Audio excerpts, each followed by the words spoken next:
Hi friends, ఈరోజు మనం Bermuda triangle గురించి తెలుసుకుందాం. అది డిసెంబర్ 5, 1945 మధ్యాహ్నం 2 గంటలకు 5 అమెరికన్ బాంబ్ ఎయిర్ క్రాఫ్ట్స్ ఎప్పట్లానే ఆ రోజు కూడా ట్రైనింగ్కి సిద్ధమయ్యాయి. ఆ 5 ప్లేన్స్ని కలిపి మిషన్ ఫ్లైట్ 19 అంటారు. అలా ఫ్లోరిడా నుంచి టేకాఫ్ అయిన ప్లేన్స్ 2 గంటలు బాగానే గాల్లో ఎగిరాయి. అందులో మొత్తం 14 క్రూయల్ మెంబర్స్ ఉన్నారు. వాళ్ళలో అతిపెద్ద ఆఫీసర్ పేరు టైలర్.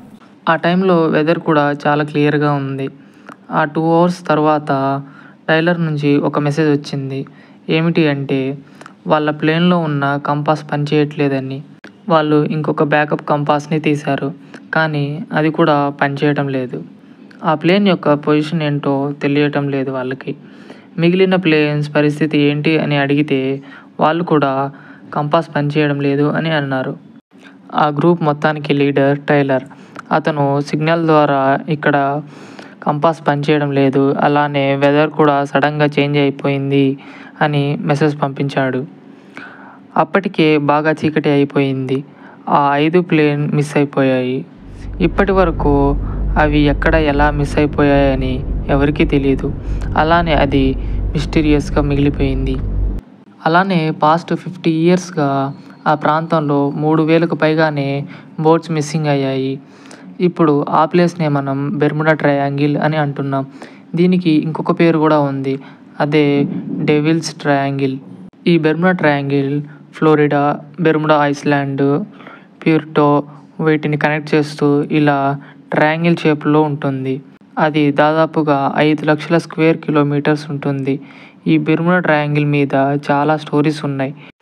వాటిలో ఒకదాని గురించి ఇప్పుడు మనం తెలుసుకుందాం. అది 1918. ఆ టైంలో బెర్ముడా ట్రయాంగిల్లో ఒక ఇన్సిడెంట్ చోటు చేసుకుంది. ఆ టైంలో యుఎస్ఎస్ దగ్గర వరల్డ్లోనే అతిపెద్ద నేవీ షిప్ ఉండేది. దాని పేరే యుఎస్ఎస్ సైక్లోప్స్.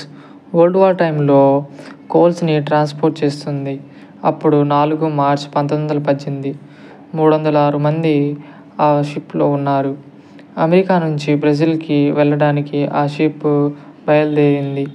అప్పుడు వెదర్ చాలా క్లియర్గా ఉంది. ఇంకా మేము వెళ్తున్నామని చెప్పి వెళ్ళింది. అదే దాని నుంచి వచ్చిన లాస్ట్ మెసేజ్. అది ఆ బెర్ముడా ట్రయాంగిల్లో ఎంటర్ అయ్యాక మాయమైపోయింది. అది ఒక మిస్టీరియస్గా మిగిలిపోయింది. ఆ టైంలో ఇది చాలా పాపులర్ అయ్యింది. బెర్ముడా ట్రయాంగిల్లో ఏలియన్స్ ఉన్నాయి, అవే షిప్స్ని ప్లేన్స్ లాగేసుకుంటున్నాయని చాలా పుకార్లు పుట్టించారు. కానీ అవన్నీ నిజమని ఒక్క ప్రూఫ్ కూడా లేదు. సైంటిఫిక్గా కొన్ని థియరీస్ ఉన్నాయి, అవి ఇప్పుడు తెలుసుకుందాం. Magnetic field. ఎప్పుడైతే మీరు కంపాస్ని నార్త్ పోల్ మ్యాగ్నెటిక్ దగ్గర ప్లేస్ చేస్తారో మీకు మ్యాగ్నెట్ పనిచేయదు. ఇది బెర్ముడా ట్రయాంగిల్లోనే కాదు, మన ఎర్త్ మీద చాలా ప్లేసెస్లో ఇలానే జరుగుతుంది. ఒకసారి మీరు శాటిలైట్ నుంచి బెర్ముడా ట్రయాంగిల్ని చూస్తే అది మిగిలిన వాటితో పోలిస్తే కొంచెం డార్క్గా ఉంటుంది. అక్కడ చాలా పెద్ద పెద్ద సుడిగుండాలు క్రియేట్ అవుతూ ఉంటాయి. అక్కడ ఎంతో పెద్ద పెద్ద అలలు ఎగిసి పడుతూ ఉంటాయి. అవి దాదాపుగా 45 అడుగుల ఎత్తు ఉంటుంది. ఈ బెర్ముడా ట్రయాంగిల్ ఉన్న సముద్రం లోపల పెద్ద పెద్ద వాల్కనోస్ ఉన్నాయి. అవి పేలడం వల్ల వాటర్ డెన్సిటీ తగ్గిపోతుంది. అందువల్ల బోట్స్ అన్నీ మునిగిపోతున్నాయి. ఆ ప్లేస్లో విపరీతమైన గాలి ఉంటుంది. అది చాలా అంటే చాలా ఎక్కువగా ఉంటుంది. ఇదే ఆ బెర్ముడా ట్రయాంగిల్లో ఉన్న మిస్టరీస్.